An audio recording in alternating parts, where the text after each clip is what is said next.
राम राम भाई, सारे बहन भाइयों ने। तो भाई हमारे हरियाणा की एक बेटी, हिसार डिस्ट्रिक्ट, गांव खेदड़, रीमन नैन। आप बहुत से लोग जानते भी होंगे। एक सच्ची समाज सेवी और एक किसान के घर पैदा होके ने, एक नॉर्मल फैमिली में पैदा होके ने, पढ़ाई लिखाई में हर चीज में वो आगे है। स्टेज कंडक्ट करने में, हर प्रोग्राम में सब तक आगे। सामाजिक कोई भी मुद्दे हैं, जाट आरक्षण है या फिर किसान आंदोलन दिल्ली में, मध्य प्रदेश में जो आंदोलन, मतलब कहीं भी सामाजिक मुद्दा उठान में सबसे आगे रहे हैं।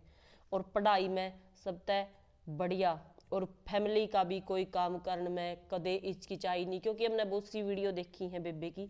तो खाना बनाने की भी और खेत में काम करते हुए भी, मतलब हर काम, चाहे वो घर से रिलेटेड है और चाहे वो समाज से रिलेटेड है, चाहे अपनी जिंदगी में पढ़ाई से रिलेटेड है, हर काम में बेबे सब तय आगे रहे है। बहुत से लोग हैं भाई जिनकी अपनी सोच हो है, गलत कमेंट भी देखे हैं वीडियो पे, और टांग खींचने का काम जो दुनिया में करया करे हैं, अड़ोसी पड़ोसी हो, रिश्तेदार हो, या सभी करे हैं भाई, सबकी आदत हो है। लेकिन इस बेबे ने कदे भी इस चीज की ध्यान नहीं दिया और हमेशा अपनी फैमिली की सपोर्ट से हमेशा आगे बढ़ती रही। और इसी कारण बेबे का अपने पूरे देश में, हरियाणा में नहीं पूरे देश में नाम बोल रहा है। रीमन नैन, एक बार आप यूट्यूब पे, इंस्टा पे, फेसबुक पे कहीं भी डालोगे तो बिल्कुल बेबे की हिस्ट्री आ जाएगी। यानी एक फेमस चेहरा हो रहा है भाई। फेमस क्यों है? संस्कृति से जुड़ी हुई है। ये नहीं है भाई गंदे विचार रखा है या गंदी बात बोल रहा है, जो समाज में बुराइयां हैं उनके खिलाफ बोल रहा है। एक कवित्री भी है बेबे, बेबे ने बुक भी लिख रखी है और समाज की हर बुराई पे कविता भी बनावे है। यानी एक चहेता चेहरा बनी हुई है और इसने एक मिसाल कायम कर दी भाई। पढ़ाई में भी लोग उसकी पढ़ाई पे हर वक्त कमेंट कराया कर दे।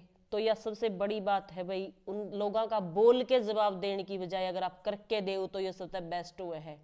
तो बेबे सरकारी टीचर लगी है, उसने बहुत अच्छी उपलब्धि हासिल करी है, उसका सपना पूरा कराया है उसने, पढ़ाई में भी और वैसे भी समाज में कोई भी चाहे मुद्दा हुआ सब में आगे रहे है। तो आजकल की बेटियां खातर एक मिसाल कायम करी है उस बेटी ने। हिसार डिस्ट्रिक्ट में खास करके कोई बेटी ऐसी नहीं थी जो स्टेज पर जाके अपने विचार रख सके। पहली ऐसी बेटी थी वह जिसने किसाना के मुद्दे उठाए हैं। गौशाला से रिलेटेड जो पीछे, या फिर खेड़ी चौपटा पे जो प्रदर्शन कराया था, धरना प्रदर्शन होया था, हर प्रदर्शन में सबसे आगे रही है और अपने पूरे विचार, अच्छे विचार दिए हैं। तो भाई ऐसी बेटियां ने सलाम है सच में। और उनके परिवार ने भी, उनका भी बहुत बहुत धन्यवाद जो उनने अपनी बेटी घर से बाहर निकाली और विश्वास रखा उस बेटी पे।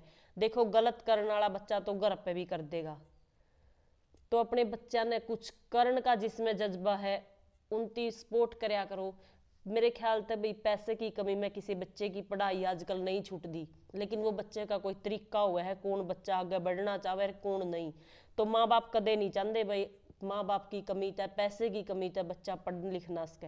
हर माँ बाप चाहे है, लेकिन वो बच्चे पे डिपेंड करे है। अगर बेबे ने हिम्मत करी है तो परिवार ने पूरा साथ दिया है।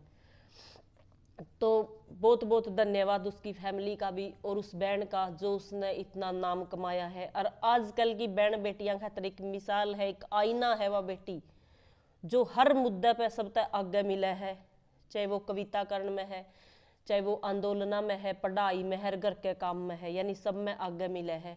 तो आजकल की जो देखा जनरेशन, आप love marriage, live in relation और ये रिश्ते, ब्रेकअप, ये फ्रेंड दोस्ती, ये कुछ नहीं है भाई। ऐसी सी बेबियां तय कुछ सीखो और आगे बढ़ो ताकि आने वाली पीढ़ी सुधरे और तमने देख के न और माँ बाप भी ये देखें भाई हाँ बच्चे कुछ कर सकें, हर बच्चियां ने बाहर भेजें, यानी उन्हें सफल बनावें। तो आप सभी इस बैंड तय बहुत कुछ सीख सको हो। और बेटी ने बार बार बधाई, भाई बेटी तो नहीं है देखो, लेकिन मैं बेटी ये बोलूंगी उसने। तो इस बेबे ने बहुत बहुत बधाई और हमेशा आगे भी एनु तरक्की करती रहे। इस खातर बहुत बहुत भगवान तय हम बार बार दुआ मांगांगे भाई कि इसी इसी बेटियां हमारे समाज में न्यूए बढ़ती रहे और न्यूए लिकड़ के शामी आवें तो इसी सी बेबे की रीस कराया करो बेबे, न कि इन कॉलेजा में और पार्का में बैठ बैठ के ये दोस्ती रिलेशन ये कुछ नहीं है। अच्छा करो और अपने माँ बाप की गर्दन, अपने माँ बाप का सिर हमेशा ऊंचा करके रखो। जय हिंद, जय हरियाणा।